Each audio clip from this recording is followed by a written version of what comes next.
welcome to the Wormhole Podcast, episode 16.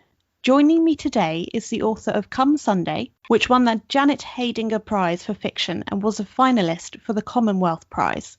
Then there's Above, which was a Publishers Weekly Best New Book. And now The Last Blue, which was published last month. Welcome, Isla Morley. Thank you for having me, Charlie. It's great to be here. How are you?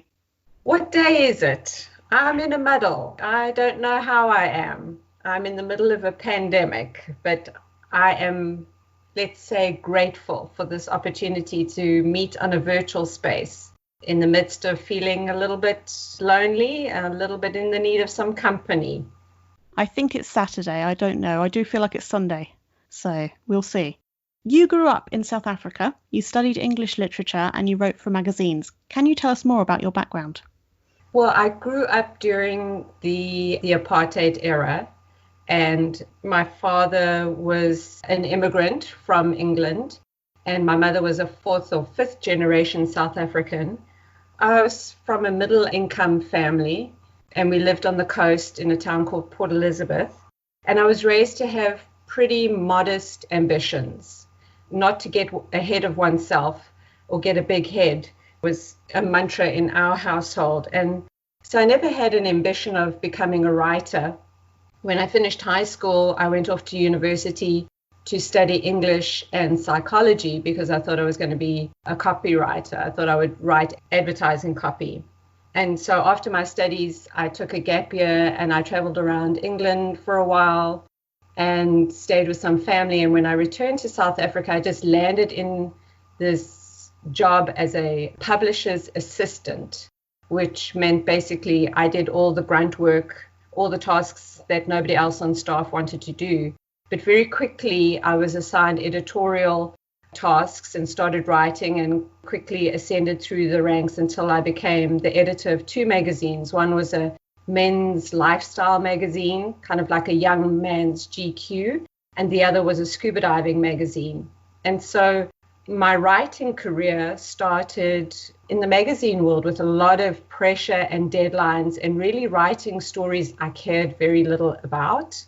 And so after several years of doing that, when I moved to the United States, I was so burned out that I just decided that writing wasn't for me. So I kind of put all that aside, and the only thing I would write were these airmail letters back to my mother in South Africa. But then you wrote books. So how did that bit come about? I was living in Honolulu at the time, and I had been doing non-profit work. I was working for the YWCA and running a program that was helping women get back on their feet after they transitioned out of prison, or just really underemployed women having a lot of economic hardships. And I myself was going through a hard time. My family was struggling. My husband had recently had an accident that resulted in having brain surgery. And so he was incapacitated, and I didn't know if I was ever going to get back the man that I'd married. And at the same time, we had a newborn. And so I didn't know if she was ever going to know her dad in any capacity. At the same time, because of his disability, I kept noticing that our checkbook balance was getting lower and lower and inching towards that red line. And so it was in the midst of all of this kind of trauma and anxiety that one night I went to bed early. The kind of monsoon storm had hit the island and I was feeling very glum. But before I went to sleep, I had this, I don't know, I hesitate to call it a hallucination because I'm not one given to visions, but there was this character that materialized next to my bed, and it was this woman about my age, and she was very, very sad and alone and kind of isolated in her grief. And I noticed that she had a funeral announcement in her hand, and it came to me, this knowledge that she had lost her child in this terrible car accident. And this image was so powerful. And then all of a sudden, I saw her in a completely different circumstance.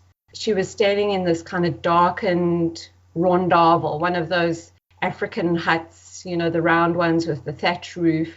She was standing in there and kind of trying to make sense of this environment, that it was somehow very important to her and very special. And while she's trying to figure something out, this small child came into the doorway and extended his hand and asked for help. And she was hesitant, and I heard her say, "I can't help you right now." And then she paused, and then she said, "But come back and see me tomorrow." And I didn't know what that meant or what the context was, but that phrase and how she said it just spoke of hope, that in the midst of her pain, she couldn't extend help immediately, but there was the sense that she would be able to give of herself and connect with others at another time. That vision was so strong. And I woke my husband up and I told him, and he said 3 words: "Write it down." And that was the start of my career as an author. The next day I went and I just thought, I'll just write those 2 scenes down. I don't know what that means, but maybe it will be a short story one day. And as I started writing that initial scene of that woman, the story just kept unfolding, almost like a movie. And every day I'd come home and write a little bit, or I'd write between naps when my daughter would go to sleep. And about 8 or 9 months into this project, I still hadn't got to the scene where she was in that rondavel yet. And I realized, oh my gosh, I'm writing a full-length novel. So at that stage, I went on the internet, which is the worst thing for any aspiring writer to do, to go and look for advice, because it just kills any sense of inspiration or optimism. But I did get a couple of books and figured out on the go how to write a novel. And 2 years later, I'd completed Come Sunday, which was such an emotional journey and such a life-changing journey for me. And so here we are, 15 years later, and several books under the belt. That is a wonderful story. I've not heard a story quite like that before with writing. Is your husband okay now? Well, thank you for asking that. Yes, I always forget that part of the story because that's the happy ending. He did eventually recover, and it took a long time. It took, I would say, a good couple of years. And yes, he did end up going back to work, and I joke that he's just as crazy as ever. And we've just celebrated our 25th wedding anniversary, and he's still the love of my life. Congratulations. And I'm very glad to hear that he's okay. Thank you. So I really want to go to Come Sunday because, of course, you've opened the story up to us there. But I have got a couple more questions beforehand, if that's okay. You've lived in several places. Can you tell us about your journey? So in South Africa, I lived in 3 different cities. I was born in probably the most beautiful city in the world, and that was Cape Town. I lived there for 5 years. And after my father's work took him to Johannesburg, I would return every summer to stay with my grandmother, who had a house in Sea Point, right at the tippy toe of Africa, where the 2 oceans meet. And so Cape Town was a home for me, and in a way remains my home of origin. And then I finally settled in Port Elizabeth, and again, it was my father's work that took us there. The gap year I spoke about took me abroad. I have family in the Chichester area, and so I stayed there for a few months, and then I traveled around Europe on one of those party tours, Contiki tours, and so for a month we were drinking and partying our way in a blur from one city to another every couple of days. But then I returned to those areas that I loved. So I was away from South Africa for a year. And then in 1994, when South Africa had just had its first free election and Nelson Mandela was the president, and there was such a sense of history and everybody was patriotic and had such hope for the country. And I was making a speech about how I would never want to live anywhere else. It's so seldom that we get to live in these historical turning points. And the very next week, I met an American and fell head over heels in love. And so a few short months later, I found myself transplanted into a very different environment, Southern California. And although we share a common language, it was a real culture shock for me.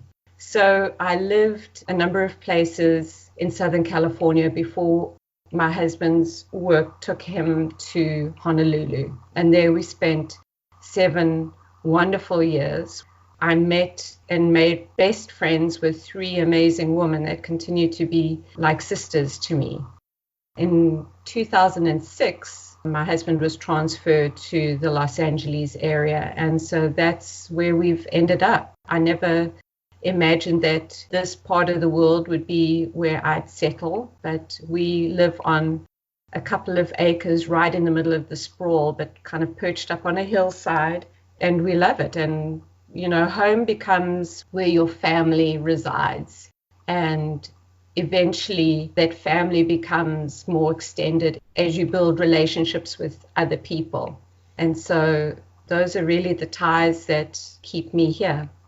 Your home sounds idyllic, I have to say. Have you been back to South Africa? You know, do you often go at all, or? After my mom and dad died, I couldn't go back to South Africa. So for 15 years, I hadn't gone back. And then the most amazing, transformative thing happened in my life, where I found my biological father. I was adopted as an infant, and I'd never had any desire to search for my biological parents. But when we were living in Hawaii, I met one of the YWCA's leadership presenters. He was a Hawaiian elder statesman. One of the presentations began with examining the importance of names, our own personal names, and the significance of that. And for Hawaiians, names are part of your ancestry, it's part of your lineage, it's part of your destiny. So during the break, I told him that I had 2 names. There was a name on my unabridged birth certificate, and then there was the name that I grew up with. And he said to me that in me, 2 rivers had converged, meaning 2 families. And I knew the one river, and he advised me to search the other river. And I thought about that for several years before I finally started putting out tendrils and seeing if I could find any biological family. And with the help of an adoption specialist, I was able to connect with my biological father.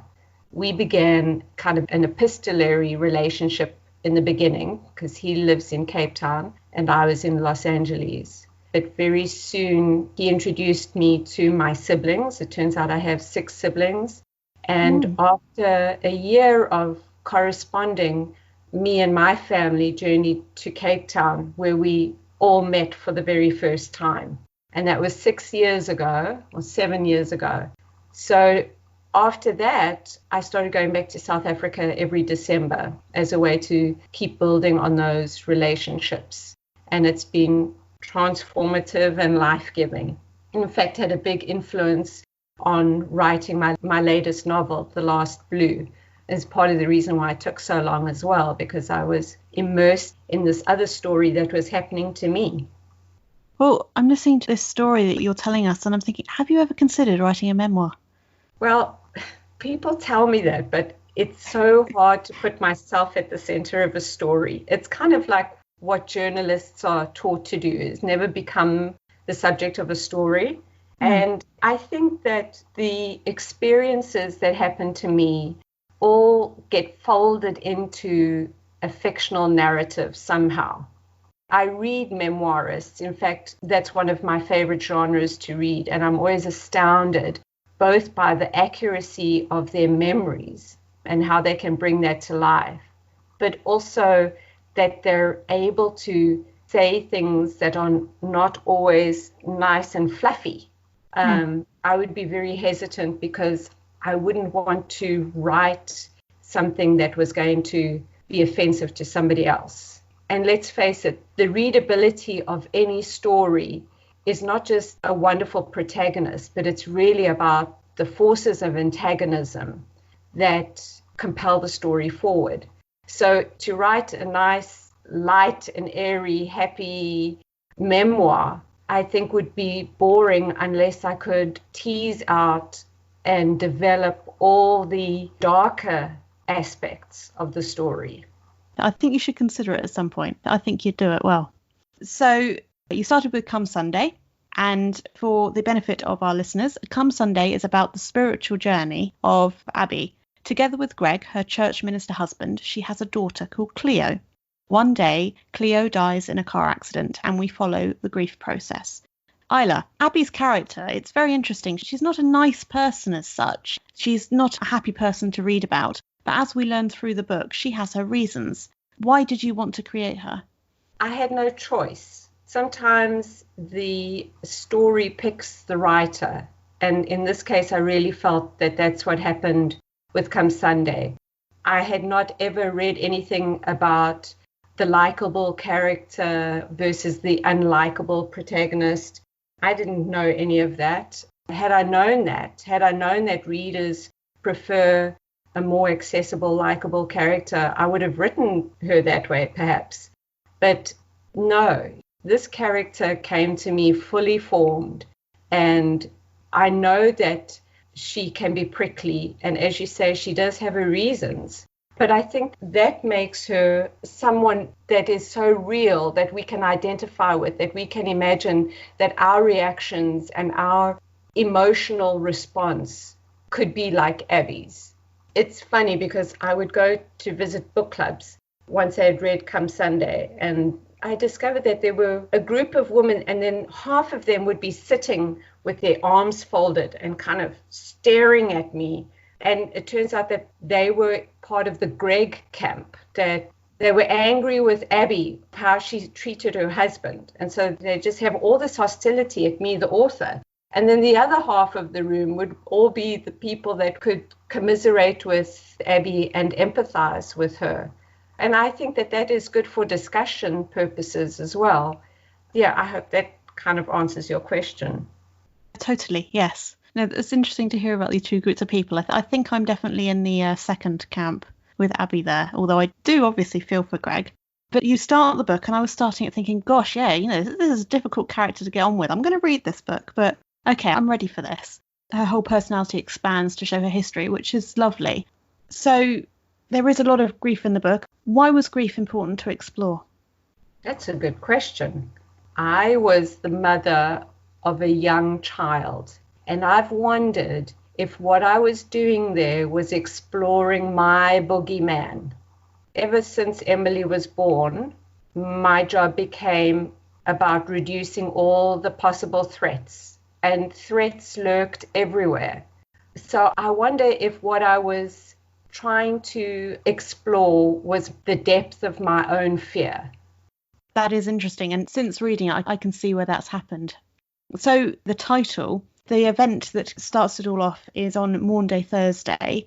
And whilst it moves past the Easter period as the day goes on, it ends at the Feast of the Ascension in the next year. And you use Christianity in the book, which I found really interesting because you don't often get that sort of use of Christianity. When did you decide to incorporate religion? Well, I decided that I shouldn't incorporate religion because that's such a divisive area, but I couldn't not write about it. It was an aspect of the story that demanded to be told.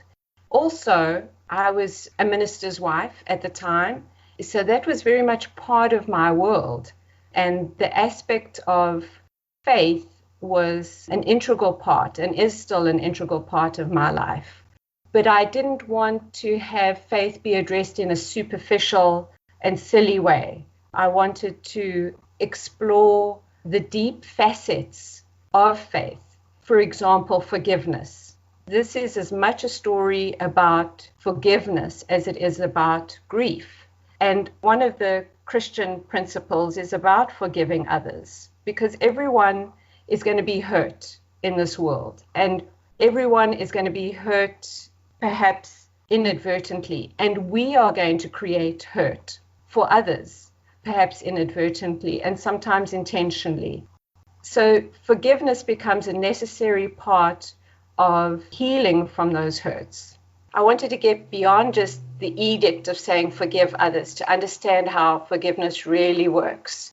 So rather than trying to write a Christian novel, what I wanted to do was write the deeper principles from which Christianity arises or around which Christianity organizes. Mm-hmm. The beginning of the book, there's a lot of foresight in it for what's about to happen. But as a reader, you only realise it afterwards, after you've got to that point, as does Abbe. Was narrative style always in your mind? No, I didn't know what I was doing with Come Sunday. I was completely in the dark about the mechanisms of storytelling. After I'd written the majority of the first draft, I started educating myself and then started applying those principles and seeing where I could better shape the material. In subsequent books, I think that has become more of a dynamic, just because I know what I'm doing now and can make more conscious choices about narrative style. But for example, the first person point of view, present tense in Come Sunday, that wasn't even a conscious decision.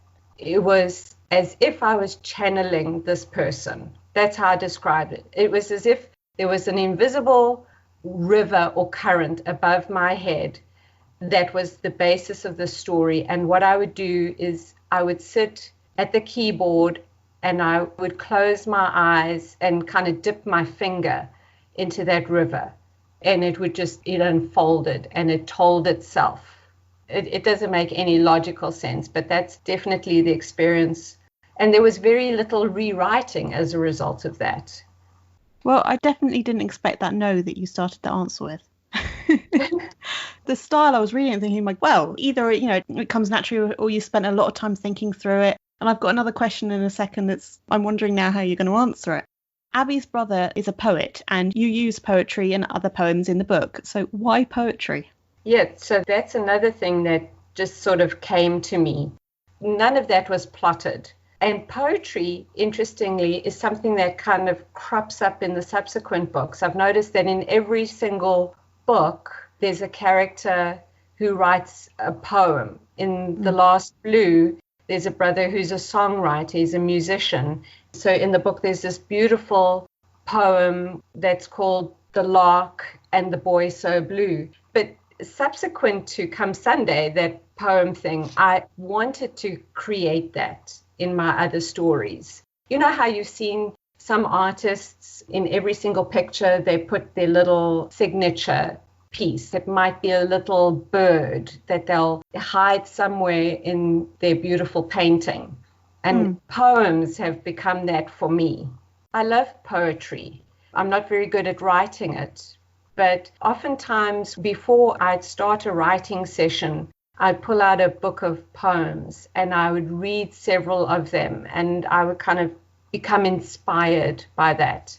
So perhaps that's the subconscious influence coming through in the story. Mm-hmm. The poems are lovely. I did wonder if you wrote poetry yourself. So yeah. So on a completely different subject, the book includes African mythology and communing with those since past. Was this something that you experienced in childhood at all? Yeah, I think when you live in South Africa, you're exposed to all of that just in your interactions and relationships with those around you. The divisions between us are so porous, and our languages, our different languages kind of seep over and get incorporated into those who speak another language, and stories and law and humor is another one that kind of permeates across borders. So I grew up not believing those things myself, but very much aware of them. And my grandmother had a maid in her employment who lived on the premises, and she lived in her own separate kind of guest quarters. And I was always told that I wasn't allowed to go in there. And so for a small child, there's nothing more tempting. And my mother's maid had a little boy. He was a year younger than me, and he was my first friend. And so one time he allowed me to go into his and his mother's little house. And I remember that experience so vividly. One of the things was that her bed was really high. We struggled to kind of get each other up to the top of the bed. and it was positioned on, I don't know, bricks or something. And the belief was about the Tokolosh, who is this mythical creature, kind of like a little demon evildoer, who is short, and he would come out at night. So to ensure that he wouldn't be able to reach you while you were sleeping, you would put your bed on bricks or books or something and have it be out of his reach. So it was instances like that it would just seep into my consciousness. Mm-hmm. I loved Come Sunday. I thought it was excellent. But we do need to move on to Above, and you have a reading from Above for us. Shall we start with that? Okay, so this happens really soon into the narrative. We're a few pages in, and our protagonist is a teenager. She's 16 years old, and she has just been kidnapped from the fair in her small town in Kansas. And, well, let's just read. She's just been deposited into this most strange venue, and she's trying to make sense of it. No one has probably even noticed that I'm gone. How long will it take them before they do? And when they do, where will they imagine I am? What will they think the cause for my absence is? They won't be imagining anything bad, that's for sure. Bad things don't happen in Eudora, Kansas. I look over my shoulder at the space behind me. The enormous concrete pillar and 2 partitions divide the room into halves. Behind the partitions is where Dobb said I could get myself something to drink. I can see a bit of the recliner where I was told to sit and wait.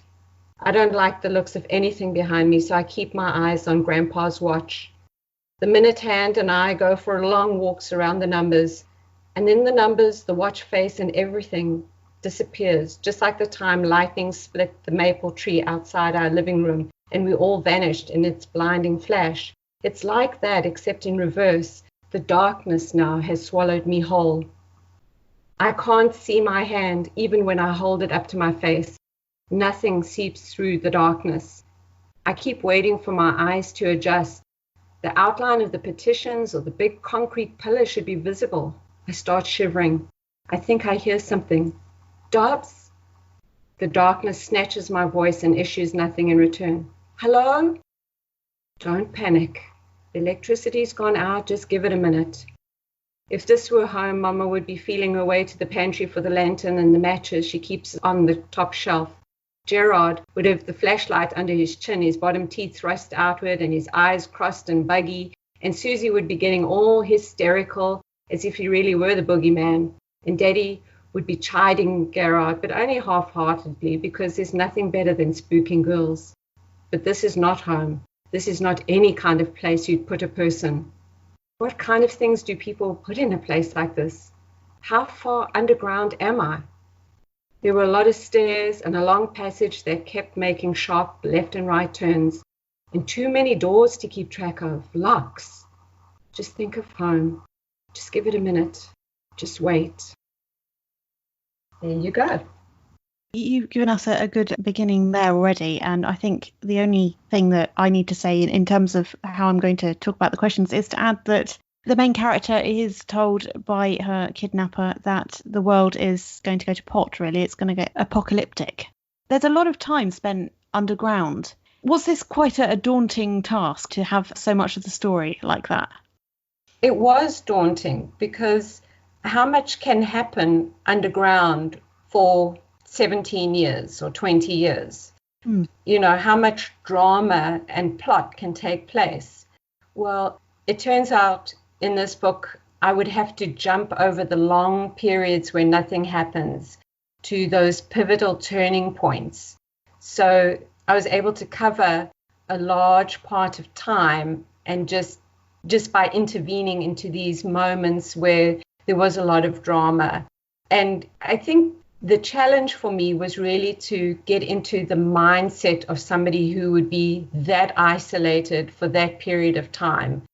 And of course, this was inspired by the true life kidnapping that Elizabeth Fritzl endured. She was captured by her father, who made out as if she had been indoctrinated by a cult leader and gone off to join a cult, where in fact he had been preparing this kind of basement under his house for years for this diabolical purpose.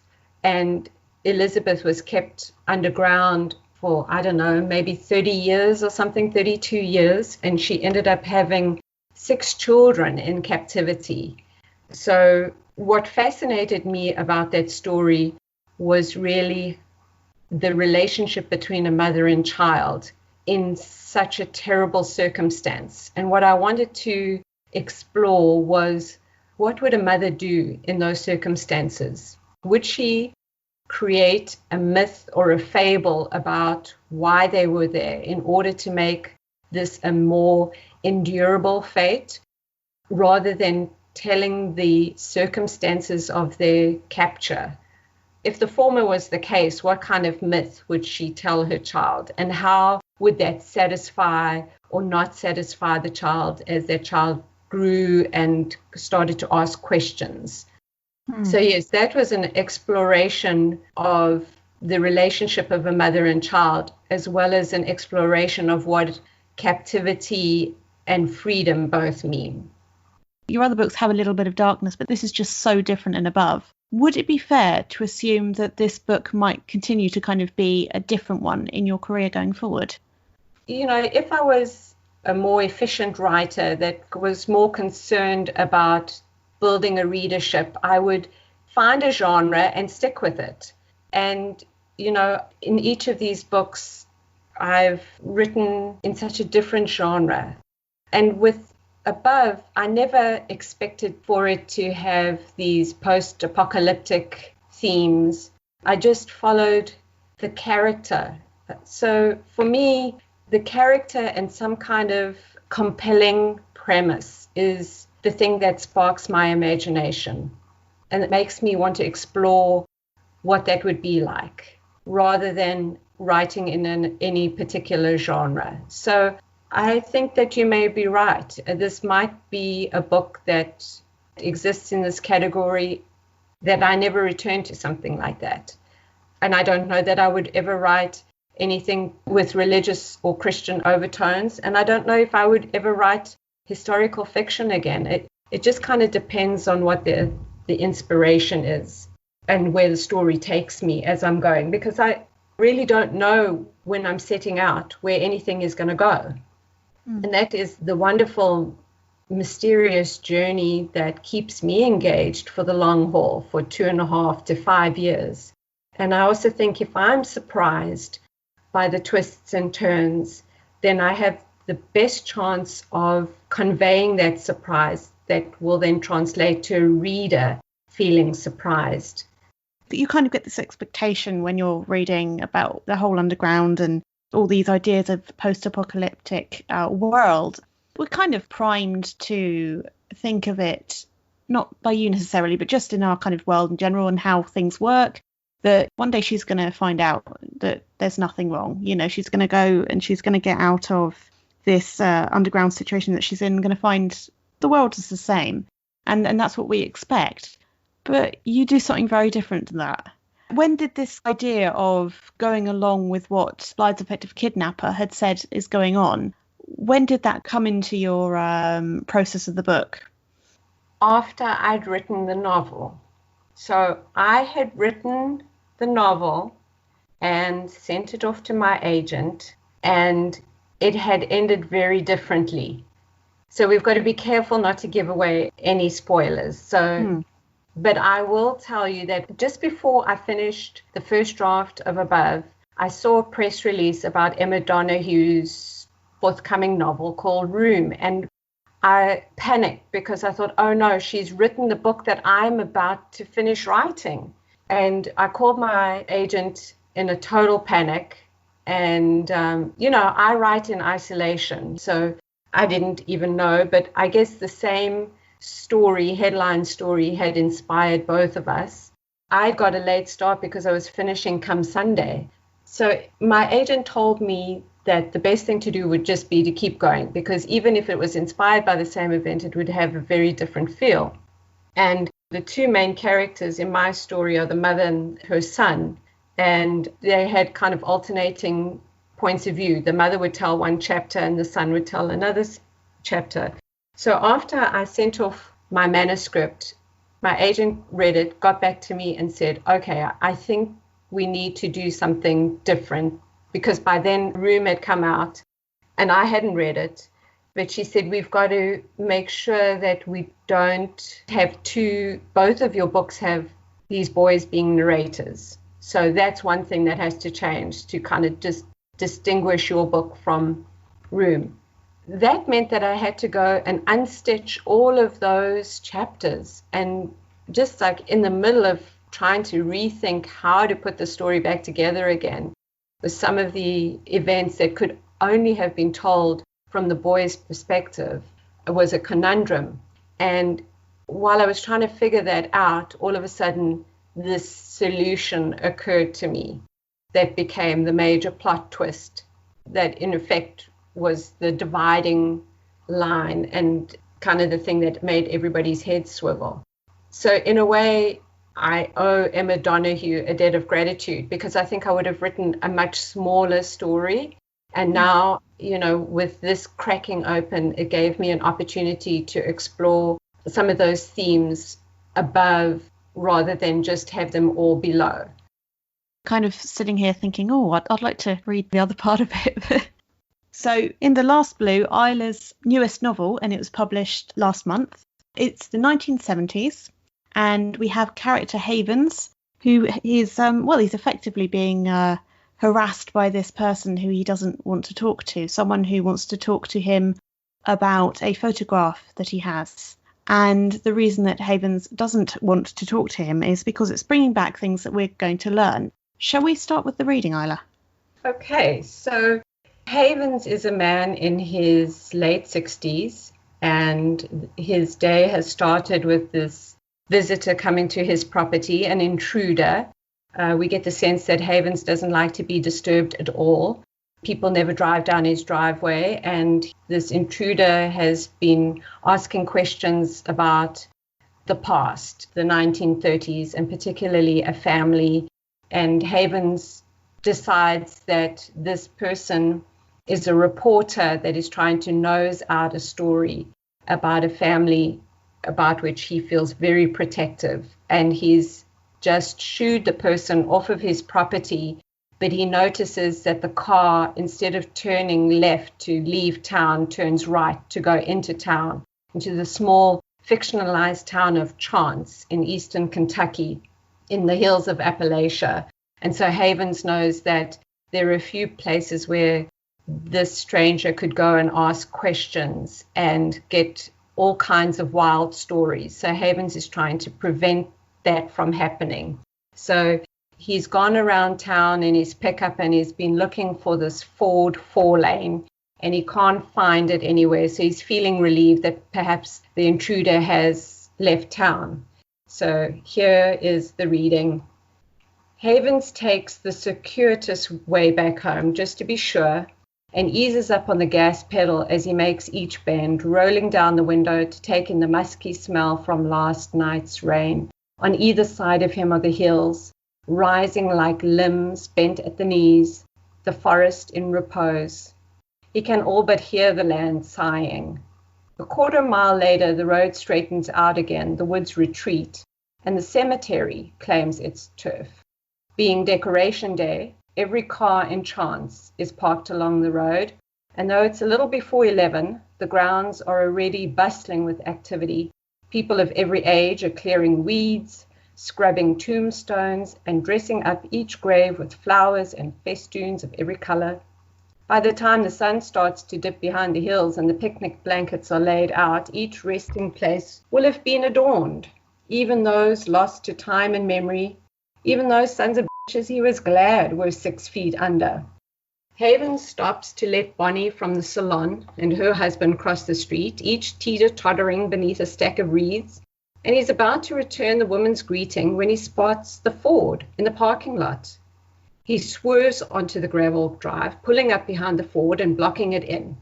The new damn eyeglasses don't make a bit of difference from this distance. Everyone's just blobs. Favoring his bad knee, he rushes through the entrance and scans for the stranger as he hurries along the stone footpath, bumping against poor old blind Warren and knocking him off his pins, which sets off his dog and causes a round of Mrs. Dixon's finger wagging. Zigzagging through the rows of graves is no easy feat either, and Havens has to avoid tripping over trowels and rakes and flower garlands until finally he zeroes in on an old section of the cemetery where that punk is talking to an elderly couple. "Hey, you!" he yells in their direction. The stranger stuffs the photograph in his jacket pocket and looks as if he's figuring his odds of outrunning a swarm of hornets, and instead makes the mistake of thinking he can bargain his way out. Havens drives him backward over one grave after another. "Get the hell out of here!" The kid stumbles and shakes free of Havens' grip. "What is wrong with you, old man?" "What's wrong with you? Look around. Do you see where you are? Don't you have any respect?" Havens knows he's making a scene and that he ought to pay attention to the figure entering his peripheral vision. "Nobody wants you to dig up the past. People want to be left alone." He indicates the mounds of earth. "Do you think these people want their peace disturbed?" The kid stops pleading his case when an ancient woman pushed in a wheelchair by an orderly extends a gnarled finger toward Havens as though it were a witching rod and screeches, "Murderer!" Everyone in the cemetery freezes except Havens, who starts crab walking, putting another row of tombstones between him and her. "Murderer!" she wails again, all but billowing smoke, and motions for the orderly to give pursuit as Havens rushes for the exit. There you go. That was wonderful, thank you. On the subject of blue people, there is a medical background to this book. Can you tell us more? Yeah, so this is about a woman who's been forced to live in isolation her whole life, deep in the Appalachian wilderness, as I said.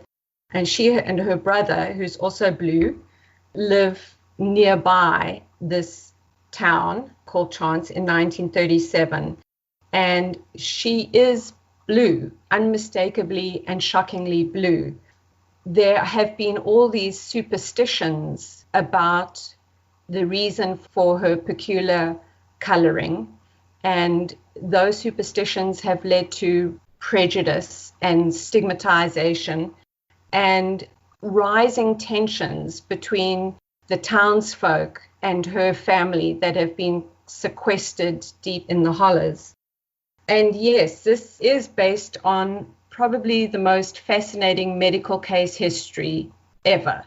200 years ago, there was an actual family that became known as the Blue Fugates of Troublesome Creek. And the story begins with Martin Fugate, who we know was a French stowaway who eventually immigrated to the United States, and he settled on the banks of the Troublesome Creek in 1820. So that's 200 years ago. And he married a fair-skinned, red-headed woman by the name of Elizabeth, and the two of them started having a family, and you can imagine their shock when they started having blue children.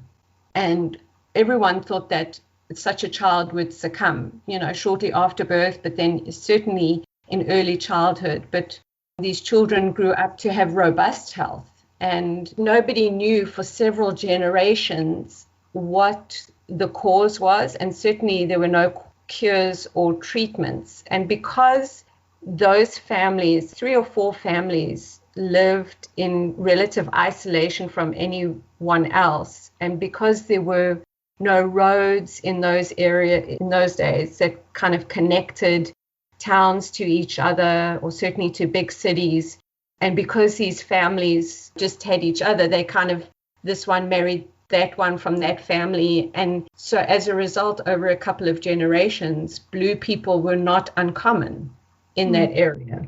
So it wasn't until maybe 150 or 160 years later, there was a nurse that worked in a rural clinic near Troublesome Creek, which was near Hardburley, and she had encountered blue people For several years, she'd been writing to various doctors in some of the big cities, Louisville and Lexington, to try and persuade them to come out and give these people a look and see if there wasn't anything that could treat them or what was the case. And finally, she convinced the most famous hematologist at the time in the 1960s. His name was Madison Cowain, and he was working out of the University of Kentucky.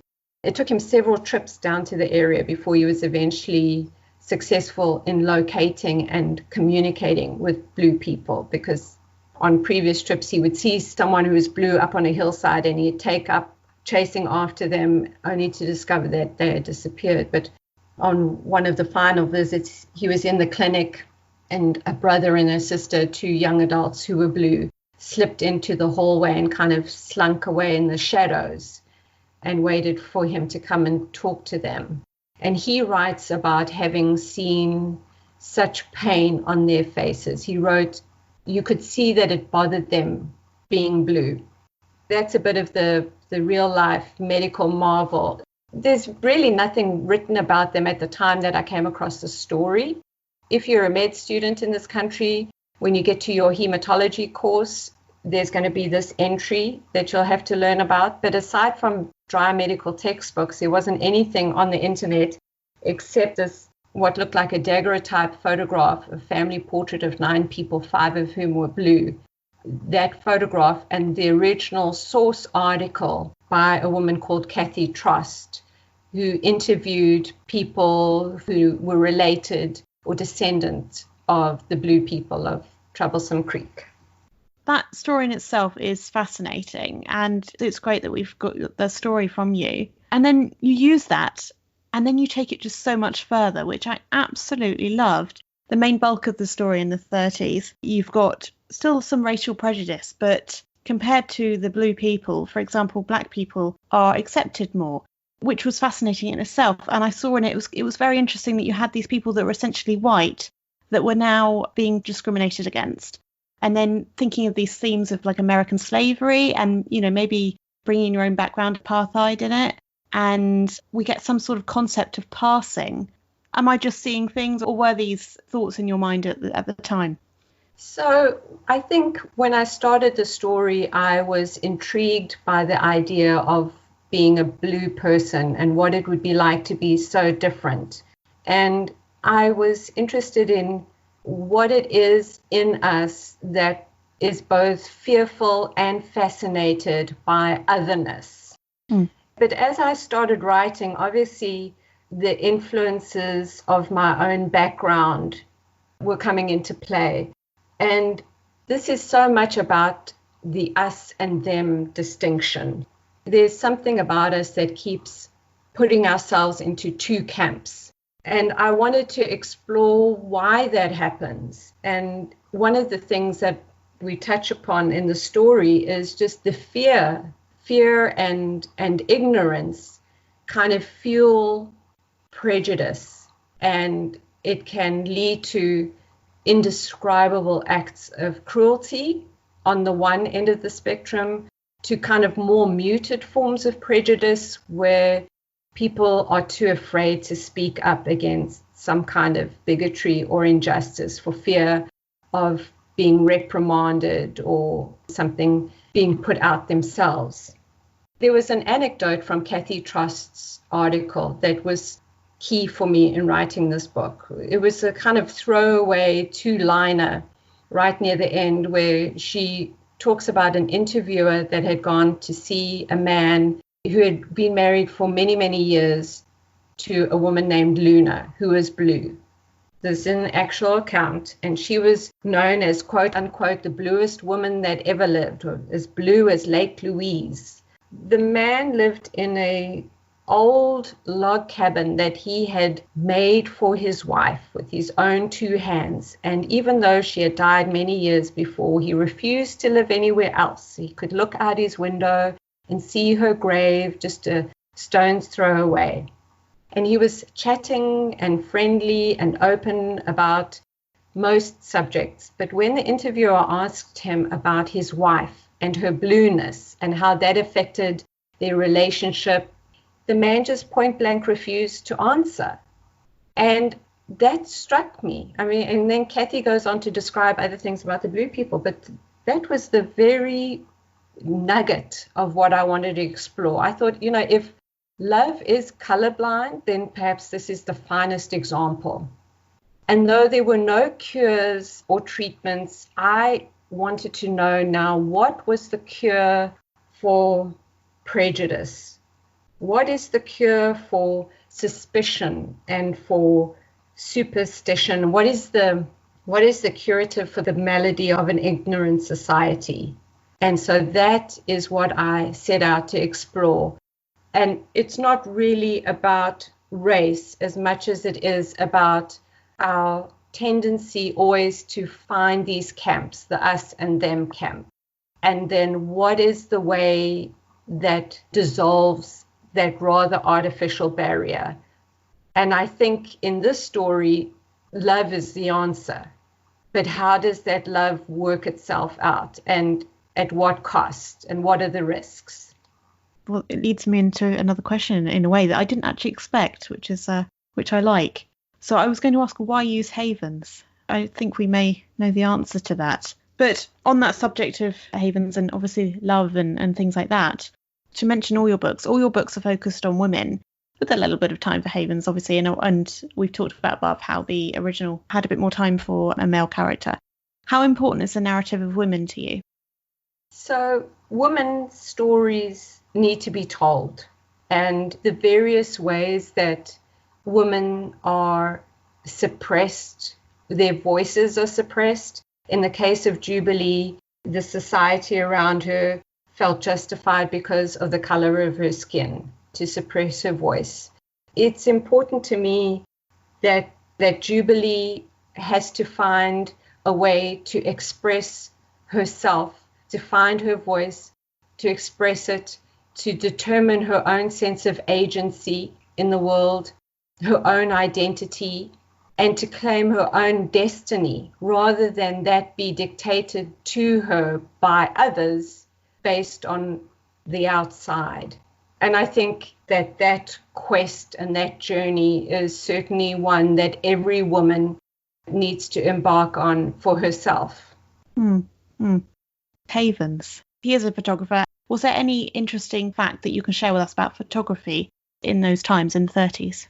Well, yes. The reason why I set it in 1937 as opposed to the 1960s, which is when the hematologists came to that area, was because 1936 and 37 were a pivotal moment in history for photography.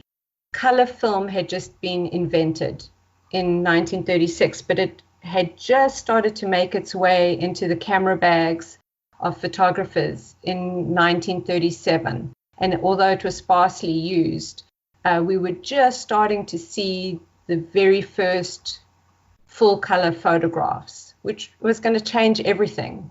It would change the way that stories would be reported, what we would think of as fact. And obviously, when a photographer who's assigned to this part of the country, which was little explored at the time that the story opens, he and his partner, a journalist, are going to hear these rumors of a mysterious, strange family that has quarantined itself deep in the hollows, and they're warned to stay away.